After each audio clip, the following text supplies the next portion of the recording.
Olá, pessoal! Na aula de hoje vamos falar sobre tempo de execução. Para isso, temos um problema que é de lavar pratos em um restaurante universitário. Imagine que você tenha 10 mil pratos para lavar, certo? Qual que seria a melhor estratégia? A estratégia A, onde para cada prato eu já passo o sabão e o enxago, ou a estratégia B, que seria eu pego todos os pratos, passo o sabão e depois pego todos os pratos ensaboados e enxago. Então, uma reflexão para vocês responderem em casa. Qual que é o tempo de execução da primeira estratégia, da segunda estratégia? Qual é o resultado da estratégia A e o da B? E qual que você vai escolher e por quê? Então, vocês vão ver que na estratégia A, de acordo, nós temos 15 segundos, seria 15 vezes 10 mil. Certo? Isso daria 150 mil segundos, certo? E aqui na estratégia B, a gente vai ter 7 segundos cada passo, mas a gente vai ter 2 passos, vezes 2, vezes 10 mil. Em relação à estratégia 2, nós temos que a estratégia 2 é 10 mil segundos mais rápidas, ok? Bom, então e aí você pode definir a solução. O dicionário está em ordem alfabética. Por quê? Porque é mais fácil você buscar algo que está organizado. É mais fácil você encontrar as informações se elas estão organizadas. Os computadores trabalham de maneira que as informações estão ordenadas? Sim. Então, para a gente escolher um algoritmo que determinar se ele é melhor ou pior, nós vamos ver isso em termos de tempo e espaço. A melhor solução é sempre aquela que gasta menos, uma menor quantidade de tempo e uma menor quantidade de espaço, certo? Então, vamos comparar a pesquisa simples e a binária que a gente acabou de ver. Para 100 itens, eu dou 100 palpites na pesquisa simples. Na binária, para 100 itens, eu dou 7 palpites. Melhor usar a binária. Vamos fazer uma busca simples em 4 mil milhões, 4 bilhões de itens. Eu vou dar 4 bilhões de palpites. Agora, se eu for usar a pesquisa binária, eu só dou 32 palpites. Então, eu posso dizer que a ordem de execução da busca linear é a ordem de n.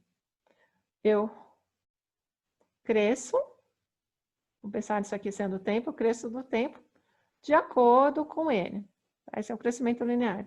Ou eu vou, e eu tenho aqui que o crescimento dessa função de tempo, dessa função, conforme cresce a entrada, é da ordem de log de n.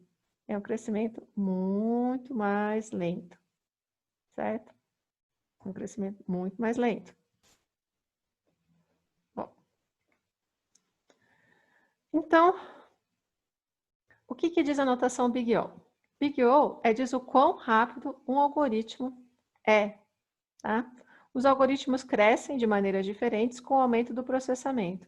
Então, a notação Big O é dizer qual que é a tendência de crescimento desse algoritmo conforme aumenta o tamanho dos elementos que ele precisa processar.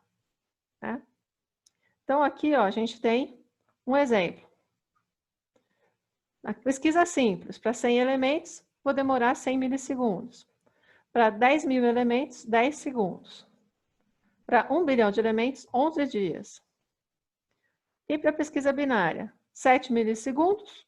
Para 100 elementos, 14 milissegundos. Para 10 mil elementos. E para 1 bilhão de elementos, 32 milissegundos. Onde está o tempo na notação Big O? Não tem, tá? A gente tem somente o número de operações. Quanto tempo varia de acordo com o número de operações. Como cresce o meu problema de acordo com o número, com o meu tamanho da entrada, tá?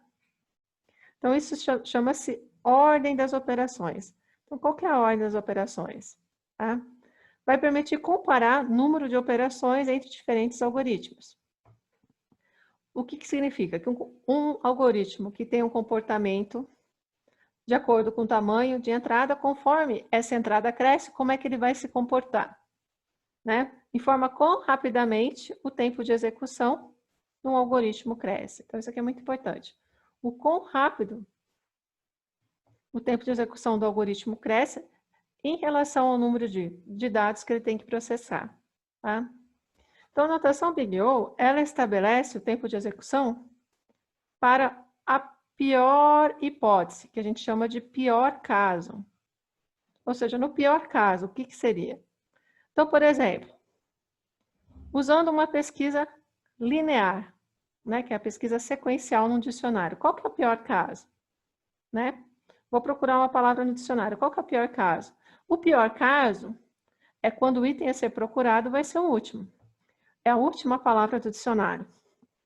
Então, eu precisei verificar N palavras. Então, eu fiz N operações. Você olhou, então, N palavras até atingir aquela que estava procurando. Tá? Pode ser que você encontre antes. Pode ser, mas no pior caso, você vai ter procurado todas as palavras. Tá?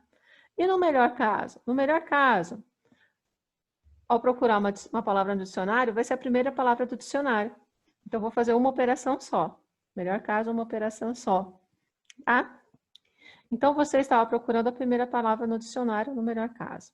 Então, a notação Big O, ela é referente ao pior caso. Tá?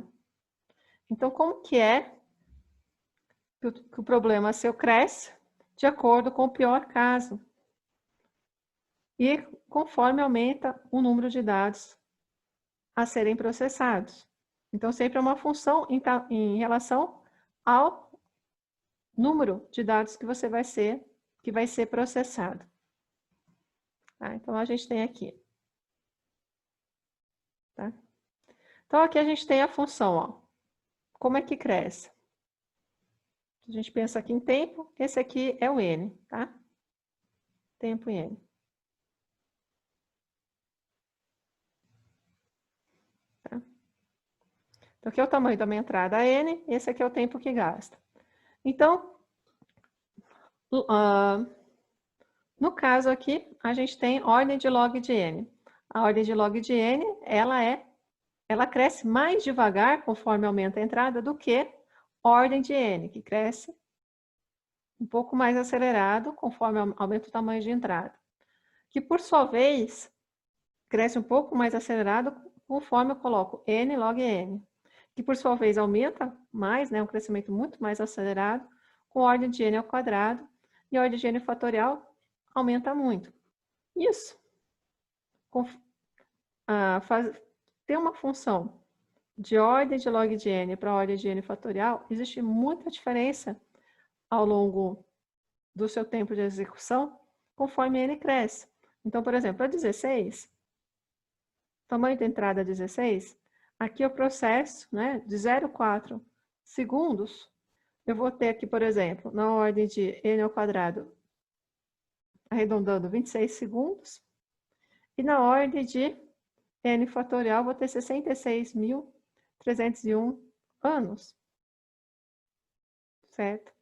Então, tem problemas? Se o problema usar N fatorial, ele vai ser um problema de difícil resposta, de difícil resolução. Então, nós temos que desenvolver soluções cada vez com ordem menor, né? Com a notação Big O, né?